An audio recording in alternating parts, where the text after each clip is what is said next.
Hello friends, welcome to my YouTube channel. So today in this video I am going to show you how to create and use the sleep mode in this device.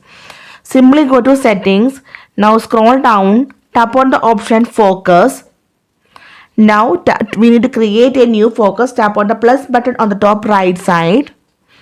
Now scroll down, here you can see the option sleep. Tap on this one. Tap on customize focus. So if you want to do any customization, you can do here. Otherwise tap on the focus on the top left side. You can see the sleep focus is added here.